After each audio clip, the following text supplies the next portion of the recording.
നമസ്കാരം.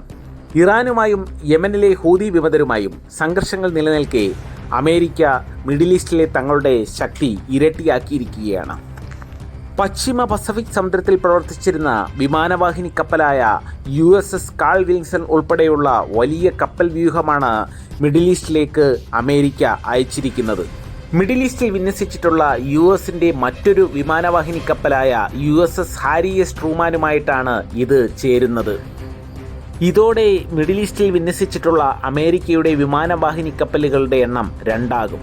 ഇറാനുമായി പരോക്ഷ ആണവ ചർച്ചകൾ നടക്കുന്നുണ്ടെങ്കിലും ഏത് സമയത്തും ഒരു സംഘർഷ സാധ്യത നിലനിൽക്കുന്ന സാഹചര്യത്തിലാണ് അമേരിക്ക തങ്ങളുടെ 2ാമത്തെ വിമാനവാഹിനി കപ്പൽ കൂടി മിഡിൽ ഈസ്റ്റിൽ വിന്യസിക്കുന്നത്. പുതിയ ആണവ കരാറിൽ ഒപ്പിടാൻ ട്രംപ് ഇറാന് 2 മാസത്തെ സമയമാണ് നൽകിയിരിക്കുന്നത്. അവർ അങ്ങനെ ചെയ്തില്ലെങ്കിൽ ലോകം ഇന്നുവരെ കണ്ടിട്ടില്ലാത്ത രീതിയിലുള്ള ബോംബാക്രമണമായിരിക്കും ഇറാനെതിരെ നടത്തുകയെന്നും ട്രംപ് പറഞ്ഞിട്ടുണ്ട്.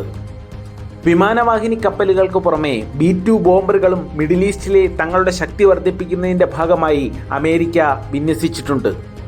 ഇറാനെതിരെ US അല്ലെങ്കിൽ സംയുക്ത അമേരിക്കൻ ഇസ്രയേൽ സൈനിക നടപടി ഉണ്ടാകുമെന്നാണ് യുദ്ധവിദഗ്ധർ വിലയിരുത്തുന്നത്. അമേരിക്കയുടെയോ ഇസ്രയേലിൻ്റെയോ ഏതൊരു സൈനിക നീക്കത്തിനുമെതിരെ തങ്ങളുടെ പ്രതികരണം വളരെയധികം കഠിനമായിരിക്കുമെന്നാണ് ഇറാൻ പറയുന്നത്. മേഖലയിലെ അമേരിക്കയുടെ എല്ലാ സൈനിക താവളങ്ങളും നശിപ്പിക്കുമെന്ന് ഇറാൻ വ്യക്തമാക്കുന്നുണ്ട്.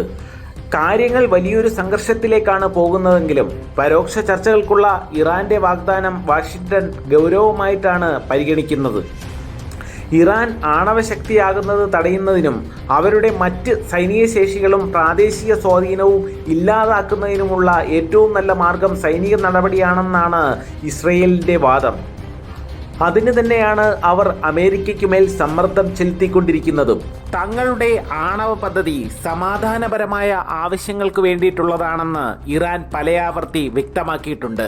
എന്നിരുന്നാലും അമേരിക്കയും സഖ്യകക്ഷികളും പ്രത്യേകിച്ച് ഇസ്രയേൽ ഇറാന്റെ ഉദ്ദേശത്തെ സംശയത്തോടു കൂടിയിട്ടാണ് നോക്കുന്നത്. അമേരിക്കയും ഇറാനും തമ്മിലുള്ള ദീർഘകാല ശത്രുതയുടെയും അവിശ്വാസത്തിൻ്റെയും ആഴം പരിഗണിക്കുമ്പോൾ ഒരു പുതിയ ആണവ കരാറിലെത്താനുള്ള സാധ്യത വിരളമാണ്. ഇറാന്റെ ഭാഗത്തു നിന്നും വലിയ രീതിയിലുള്ള സൈനിക മുന്നൊരുക്കങ്ങൾ തന്നെയാണ് നടത്തിക്കൊണ്ടിരിക്കുന്നത്.